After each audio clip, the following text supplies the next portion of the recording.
Le temps n'est que changement. Chacun ressent cette idée comme une évidence, tant il la vit dans sa chair.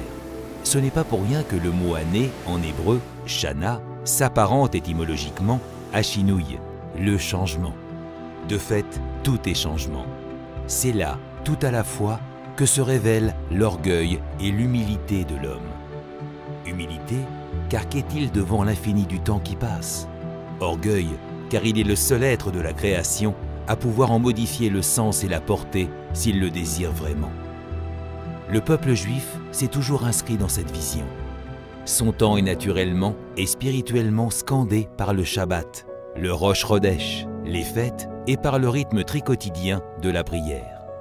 Que dire alors de Saint Mandé et de sa communauté de vie? Tant de choses ont changé au fil des ans. Parlons donc d'un temps que la plupart n'ont pas connu. Saint Mandé, petite commune élégante de l'Est parisien. Sans doute est-ce déjà le lieu de tous les possibles, mais nul ne le sait encore. Pourtant, le décor est en place. Tout peut commencer. Et tout commence. Que faut-il à une communauté vivante? Un lieu, une volonté, une attente et surtout des hommes et des femmes décidés à agir, justement, à donner une signification au temps qui passe. Alors, Saint Mandé aujourd'hui? Toujours une commune élégante de l'Est parisien, mais aussi tant d'autres choses. Un lieu aux activités incessantes pour les jeunes et les moins jeunes. Les offices, bien sûr, et on ne dira jamais assez comme la journée est embellie par eux, et comme, en particulier, le Shabbat et les jours de fête prennent leur pleine dimension dans cette maison où chaleur, amitié, souci de l'autre, convivialité ne sont pas que des mots convenus, mais des réalités que celui qui le désire peut concrètement vivre. Si la vie communautaire se limitait à cela, certains diraient peut-être que c'est déjà très bien. Pour ceux qui veulent vivre pleinement, cela ne peut pas suffire.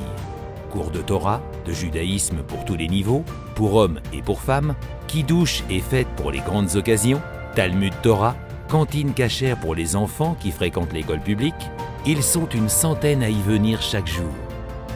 Rav Yitzhak Altabé et son épouse Nehama veillent à tout. Ils sont partout et leur présence est un élan, un enthousiasme en action. Ils sont conduits par une idée. Personne ne doit être exclu. Personne ne doit se sentir rejeté. Dans la communauté, il y a place pour chacun. Une telle démarche s'exprime immanquablement par une école. Elle s'appelle Aleph Bet et c'est comme le B.A.B.A. Près de 200 élèves pour 9 classes. Et tout cela créé seulement depuis 2017. Une école d'excellence spirituelle, morale et intellectuelle, cela se construit jour après jour et se consolide à chaque seconde, grâce à chacun. La vraie réussite d'une école, au-delà des résultats que tous constatent, c'est le bonheur des enfants. Une école que les enfants aiment est un lieu où l'on grandit et où le bonheur des enfants fait aussi celui des parents. Et tout cela possède un lieu, la maison de nos enfants.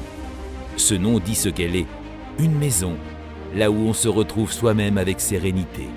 Et si on le fréquente, c'est aussi pour nos enfants, car la vie est un immense trésor de joie et de découverte à partager, bien plus qu'un rêve, une réalité à construire ensemble, comme une maison.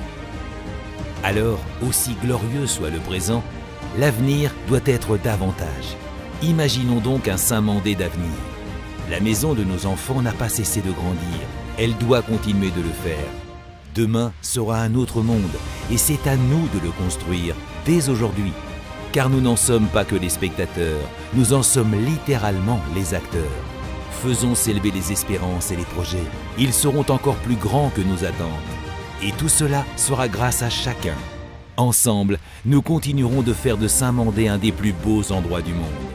Pour le bien et pour le bonheur, à la maison de nos enfants.